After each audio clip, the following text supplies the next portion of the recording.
বিবিদেরকে ভালোবাসে, বাবা সন্তানকে ভালোবাসে, স্ত্রী স্বামীকে ভালোবাসেন, ঠিক কিনা বলেন?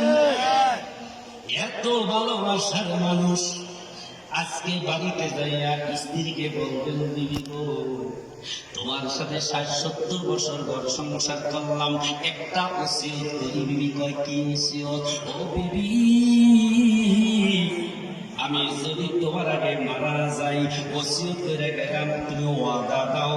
কি ওয়াদা দিতাম? স্বামী, আমি যদি কবরে চলে যাই, তুমি 1 দিন বা 2 দিন আমার কবরে বৈশা আমারে পাহারা দিবা। বলেন, পৃথিবীর কোন স্ত্রী ওসিয়ত মানবে না? মানবে মানবে মানবে? স্বামী স্ত্রী যদি স্বামীকে বলে, স্বামী বলে আর কি কোন ওসিয়ত নাই? এইটা কেমন ওসিয়ত করে? তোমার কবর আমি 2 দিন থাকতাম না, সম্ভব? সন্তানকে যদি বলেন, সন্তান তোদেরকে তো খাওয়া দাওয়া করাইলাম, বড় করলাম, লেখাপড়া করাইলাম, ও সন্তান বল তুই আমার কবরে 2 দিন 3 দিন থাকবি নি?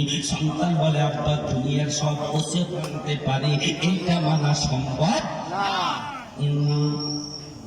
খেয়াল, তাইলে সন্তান বাবার ওসিয়ত মানবে না, স্ত্রীর স্বামীর কবরে যাইতে রাজি না, স্বামীও স্ত্রীর কবরে যাইতে রাজি না, সন্তান বাবার কবরে একদিন থাকতেও রাজি না, সন্তানের কবরে বাবাও থাকতে রাজি না, ইমাম সাহেবের কবরে মুসল্লি থাকতে রাজি না, মুসল্লির কবরে ইমামও থাকতে রাজি না, বন্ধুর কবরে বন্ধু একদিন পাহারা দিতে রাজি না।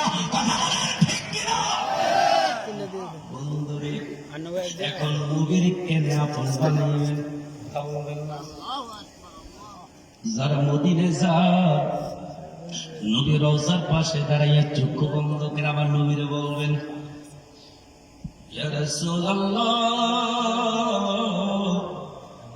ইয়া হাবিবাল্লাহ, নবী গো, আমি কত মানুষের বললাম, কেউ নাকি আমার কবরে যাবে না। কারা কবরে?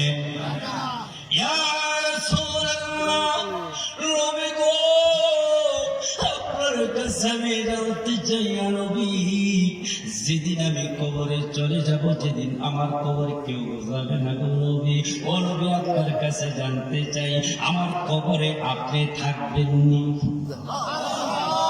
সুবহানাল্লাহ কইতেন না? আমার নবী রওজা মুবারক থেকে বলবে, উম্মত, আল্লাহু আকবার, এ উম্মত, তোর বাবা তোরে বলতে পারে দুনিয়ার মানুষ তোর কবরে যাইতে রাজি না হতে পারে, উম্মত শুনে নে, আমি এমন একজন নবী, আমি এমন একজন তোর বান্ধব, উম্মত, তুই যদি নামাজ পড়া, রোজা রাইখা, আমল কইরা, আমি নবীর আশিক হইয়া, উম্মত, তুই যদি কবরে